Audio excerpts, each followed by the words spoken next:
সঙ্গের প্রতিবেদন অনুযায়ী 15 আগস্ট পর্যন্ত যত সহিংস ঘটনা ঘটেছে, যত হত্যাকাণ্ডের ঘটনা ঘটেছে, সেই ব্যাপারগুলো সহিংসতার জন্য দায়ী ব্যক্তিদের বিচারের আওতায় আনার আহ্বান জানিয়েছে এবার অ্যামনেস্টি ইন্টারন্যাশনাল। অ্যামনেস্টি ইন্টারন্যাশনালের এই অবস্থানটা সরকারের জন্য বিব্রতকর হতে পারে, তেমনটাই মনে হচ্ছে। সরকারের জন্য 5 আগস্ট পর্যন্ত ব্যাপারটা সুখকর হবে, কিন্তু 5 আগস্ট থেকে 15 আগস্ট পর্যন্ত যে ব্যাপারগুলো ঘটেছে সেগুলো এই সরকারের জন্য যথেষ্ট বিব্রতকর হবে, কারণ সেই সময় সহিংসতা, হিংসা এবং প্রতিশোধ পরায়ণতার দিকে চলে গিয়েছিল, যেটা প্রচণ্ড সমালোচিত হয়েছে, যার ধারা এখনও অব্যাহত রয়েছে, যেটা বাংলাদেশে নানা ধরনের মব কালচারের দৃষ্টান্ত আমরা উল্লেখ করতে পারি। কি বলছে অ্যামনেস্টি ইন্টারন্যাশনাল, কি তাদের পর্যবেক্ষণ, কি তাদের আহ্বান, তাদের আহ্বানে কি সরকার সাড়া দিতে পারবে?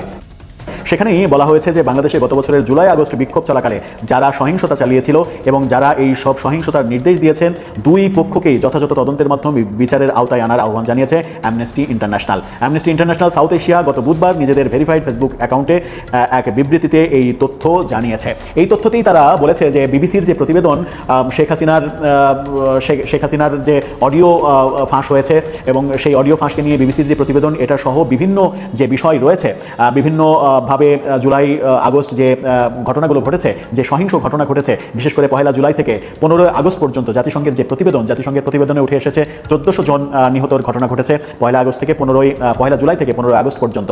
কিন্তু সরকারি গেজেটে আমরা দেখেছি যে জুলাই আগস্ট যে অভ্যুত্থান, সেই অভ্যুত্থানে 834 জন শহীদের তালিকা প্রকাশ করা হয়েছে, গেজেট প্রকাশ করা হয়েছে সরকারি। অর্থাৎ জুলাই আগস্টে ছাত্র জনতার যে নিহত হওয়ার সংখ্যা, সেই সংখ্যা 834 জন। তাহলে 1400 জন আরও প্রায় 600 জনের কিছু কম, সেই সংখ্যার মানুষ নিহত হয়েছে 5 আগস্ট থেকে 15 আগস্ট পর্যন্ত। এই সময়ে এই হত্যাকাণ্ডের দায় কে নেবে? এই হত্যাকাণ্ড কারা করেছে?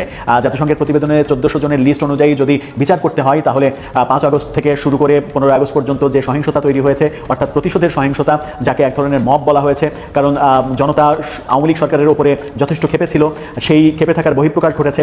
বঙ্গবন্ধুর ভাস্কর্য ভাঙা থেকে 32 নম্বরের বাড়ি ভাঙা পর্যন্ত অনেক কিছুই আমরা পরবর্তীতে দেখেছি, যদিও 32 নম্বরের বাড়ি 2025 সালে এসে ভাঙা হয়েছে, কিন্তু 15 আগস্ট পর্যন্ত সারা দেশে আওয়ামী লীগের লোকজনের বাড়িঘরে হামলা, ব্যবসা প্রতিষ্ঠানে হামলা, বাড়িঘর জ্বালিয়ে দেওয়া, তাদেরকে হত্যাকাণ্ডের শিকার করা, এই ঘটনাগুলো ঘটেছে। এই ঘটনাগুলোর সংখ্যা 500-র বেশি জাতিসংঘের প্রতিবেদন অনুযায়ী। তো এই 500 হত্যাকাণ্ডের দায় কে নেবে? এর মাঝে পুলিশ নির্যাতনের ঘটনা অনেক ঘটেছে, থানায় আক্রমণের ঘটনা ঘটেছে, অন্তত 460টি থানা আক্রমণের ঘটনা আমরা জানি। সেই ব্যাপারগুলো নিয়ে সব ব্যাপারগুলো নিয়ে যদি বিচারের ব্যবস্থা করতে হয়, তাহলে সেটা সরকারের জন্য খুবই বিব্রতকর অবস্থা হবে, কারণ যারা বিপ্লবের পক্ষে ছিল তারাই এই 5 আগস্ট থেকে 15 আগস্ট পর্যন্ত এই ঘটনাগুলো কোনো না কোনোভাবে ঘটিয়েছে।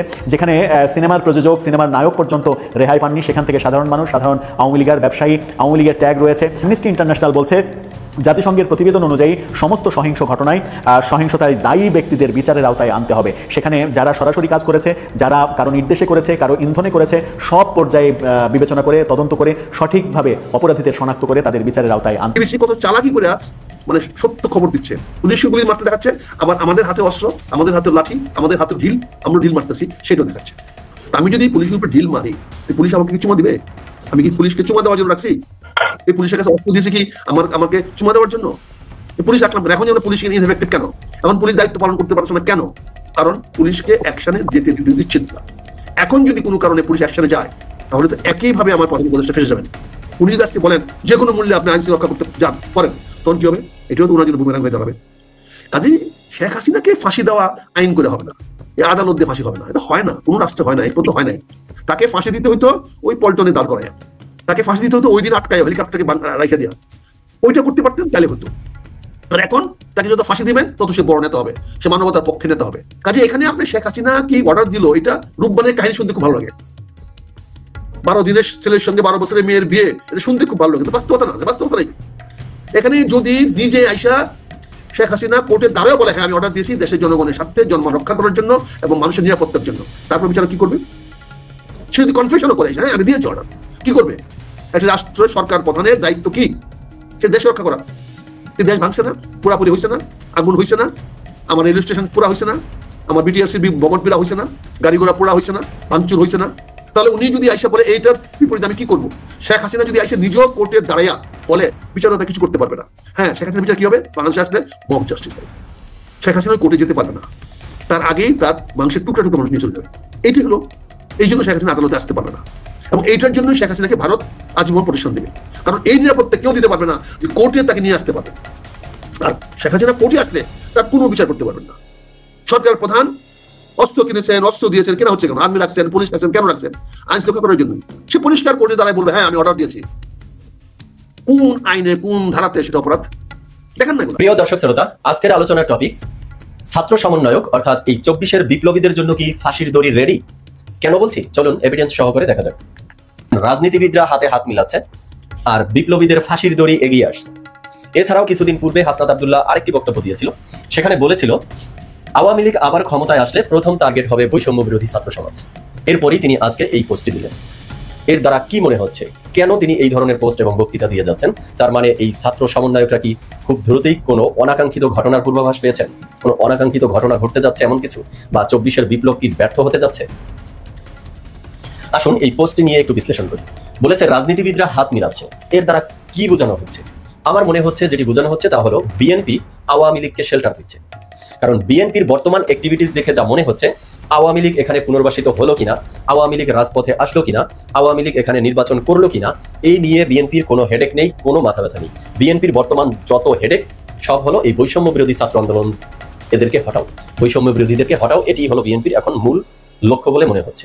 যে সংবিধান সংশোধন বা পুনর্লিখনের কাজ অন্তর্বর্তীকালীন সরকারের না, বরং সংবিধান সংশোধন করা লাগুক, সংস্কার করা লাগুক, পুনর্লিখন করা লাগুক, সেটি নির্বাচিত সরকার করবে।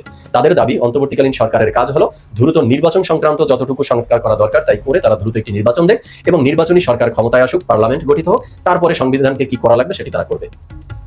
এরপরে আরেকটি দাবি আসলো এই রাষ্ট্র সংস্কারের সামগ্রিক বিষয় নিয়ে। সেখানে বিএনপি ডিরেক্টলি বলে দিল যে সংস্কার করার আপনারা কে, বা সংবিধান সংস্কার করার আপনারা কে, এগুলো মানে নির্বাচিত সরকার করবে।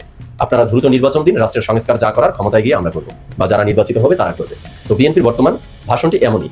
এবং এই আওয়ামী লীগদের পুনর্বাসন হওয়া নিয়ে তাদের হেডেকটি কেন নেই, আমি আমার পয়েন্ট অফ ভিউ থেকে বলছি। আমার যেটি মনে হচ্ছে, বিএনপি যুগ যুগ ধরে আওয়ামী লীগের সাথে খেলেছে, তো খেলোয়াড় হিসাবে তারা একে অপরের মানে সব সিস্টেম তারা জানে।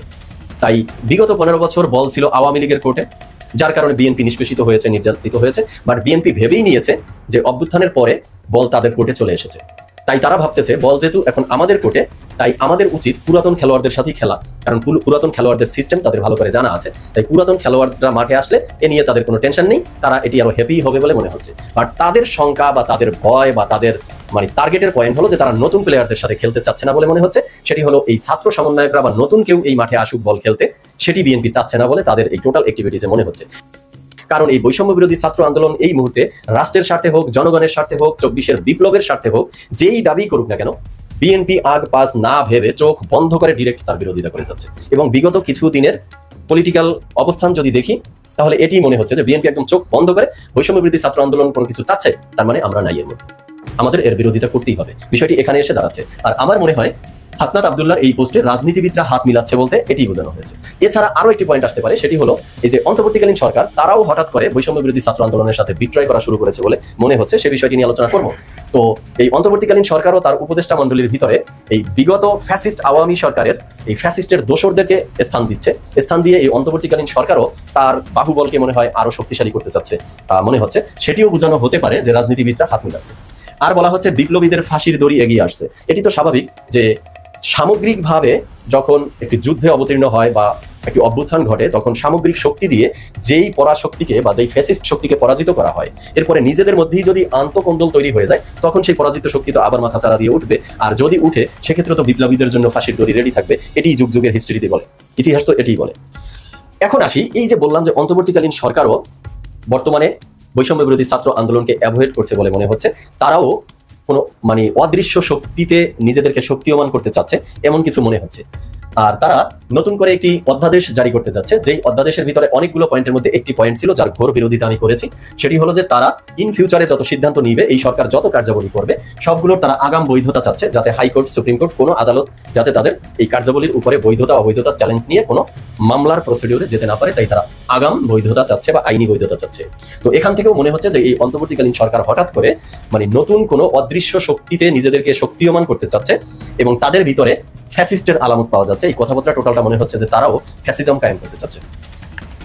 তাহলে এখন আসুন দর্শক শ্রোতা, কনক্লুশনে এসে আমরা দেখি যে বৈষম্য বিরোধী ছাত্র আন্দোলন বা ছাত্র সমন্বয়করা, বিশেষ করে হাসনাত আব্দুল্লাহর এই দুটি বক্তব্য দ্বারা কি মনে হয় যে কেন বলা হচ্ছে যে বিপ্লবীদের ফাঁসির দড়ি খুব সন্নিকটে এগিয়ে আসছে এবং বলা হচ্ছে আওয়ামী লীগ ক্ষমতায় আসলে বৈষম্য বিরোধী ছাত্র সমাজই হবে ফার্স্ট টার্গেট।